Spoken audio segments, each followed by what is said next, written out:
Japan and Southeast Asia were some of the most influential and essential trading centers of the Silk Road.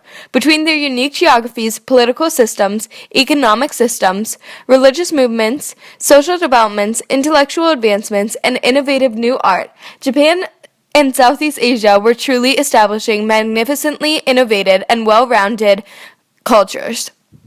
Throughout the era surrounding the Silk Road, Japan and Southeast Asia continued to make these advancements, ultimately spreading their knowledge across the Silk Road and absorbing others' cultures. Japan is an archipelago located east of China and is comprised of over 4,000 islands. Following a period of feudalism, the Tang dynasty of China introduced an imperial court and governmental system that enabled Japanese emperors to hold insignificant authority and instead serve as ceremonial figureheads and symbols of Japanese independence. The main economic influence in Japan was rice trade. It served as the #1 job supplier and was the agricultural product that accumulated the most income. In Osaka, Japan, rice trade had been booming. Approximately 10% of all wholesalers in the city worked in the rice exchange. At the beginning of the Silk Road, Japan adopted religion from outside countries. One of the main religion systems they borrowed was Buddhism. They believed in the Eightfold Path and the Four Noble Truths helped people have greater understandings on how to handle everyday life. Buddhism was one of the main imports brought to Japan throughout the Silk Road, which led to a result of collective learning. The Heian period in medieval Japan was becoming farther and farther from a patriarchal society. The Japanese society was giving way to creativity and freedom of women. Buddhism was the most evident and important of the Japanese advancements in the time surrounding the Silk Road. Many institutes were even produced in response to the want for further knowledge on Buddhism. In Japan, artists would use symbolism to represent different events throughout the Silk Road that made an impact on Japan and its culture. Japanese masks were used in theaters to portray the different characters in plays. Each mask had a significant meaning and story that has to do with the events that happened during the play. Japan's participation in the Silk Road can be seen secondhand. Primarily, Japan participated in the East China Sea Silk Route, which was a maritime trade route that went from China to Japan and Korea as an extension of the Silk Road. One of the main contributed luxury items that came from Japan was silk. Japanese envoys and monks would often travel to China and return with blue damask silks, which would then serve as model samples for Japanese people to create their own. Although there were many imports into Japan, the one with the longest lasting effect was indeed not a physical object, but a spiritual one. Buddhism was a traded religion from China to India and became very evident among Japanese art, which was then exported back to China and traded among the Silk Road. Then finally, perfume, textiles, spices, sugar, silk, iron tools, pottery, sake, charcoal, soy sauce, tofu, lamp oil, candles, pots and pans, gold, and silver were produced in Japan, shipped over the East China Sea Silk Route, and traded among the Silk Road. Southeast Asia consists of many islands in the Pacific Ocean. These countries, being part of the Ring of Fire, have a similar topography embodying mostly mountains and forests. The Silla dynasty of Korea accepted the Tang emperor as their ruler, as it became apparent that they could gain increased trade and previously unlikely diplomatic relations. Contrasting to Korea's friendly relations with China, before succumbing to their imperialist power, the Vietnamese were engaged in a tense and lasting feud with the Tang.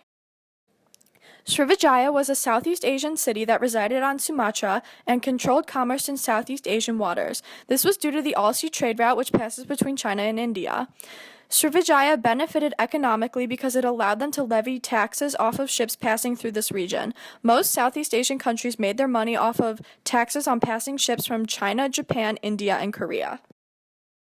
Southeast Asia adopted their religion from India, specifically Hinduism and Buddhism. After this, Islam quickly spread throughout the Southeast Asia, which led to change in their religious systems forever. A lot of people drew to this new religion, although some people stayed true to their beliefs and stayed either a Buddhist or a Hindu. China had a large influence over the social structures of Southeast Asia from 1000 to 1400 AD. The social hierarchies of these countries mainly consisted of ruling elites, noblemen, freemen, serfs, and slaves. Furthermore, women in Southeast Asia had a substantial amount of rights and were often considered equal to men. Women were able to own property and participate in religious rituals, which was not common for females in other countries at that time. The most important intellectual advancement during this time in Southeast Asia were Dongsan drums, which were handmade bronze drums exhibiting three-dimensional carvings and sketches of people doing everyday actions. In Southeast Asia, the image of the Buddha was very popular due to their religious beliefs. Artists made sculptures and portraits to show their passion towards Buddhism. This was passed down through cultural exchange, which made a huge impact on Southeast Asia.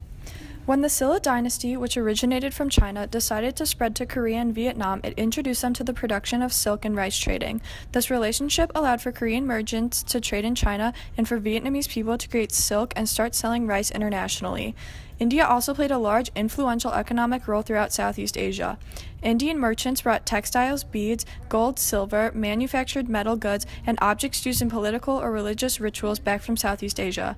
While these materialistic items were brought back from Southeast Asian countries, Indian political and cultural traditions were adopted by them, which had a long-lasting effect on modern-day traditions. Funan, which resided in the Keong Valley of Sumatra, or modern-day Singapore, was the first state to reflect Indian influence. The people from Funan grew wealthy from trade routes between China and India on the Malaya Peninsula, specifically the Isthmus of Kra. To summarize, objects like textiles, luxury goods, precious metals, rice, and political or religious objects were contributed to the Silk Road from Southeast Asian countries. Through numerous advancements using collective learning and cultural appropriation, Japan and much of Southeast Asia was able to vastly contribute to the technological boom of the Silk Road. Japan specifically was enabled by the Tang dynasty to further develop their textile trade and spread of Buddhism through the use of art in the form of several mediums such as pottery, tapestry, and sculpture. This contribution encouraged cultural exchange through goods, as well as increased connection across the East and South China Sea basin. In Korea and the region of Southeast Asia, the crucial facet of their contribution was not in what they gave, but rather in what they received. Buddhism was a traded religion and philosophy throughout the Silk Road. When this newly widespread form of spirituality made its way to the region of Southeast Asia, it was immediately adopted, modified, and spread further. Moreover, this form of collective learning gave way to further development of knowledge in Southeast Asia. Additionally, political institutions from India took hold in the region, as well as influences from China. This encouraged diplomacy and increased maritime trade, thus accelerating the speed of innovative thinking within the region of Southeast Asia and Korea.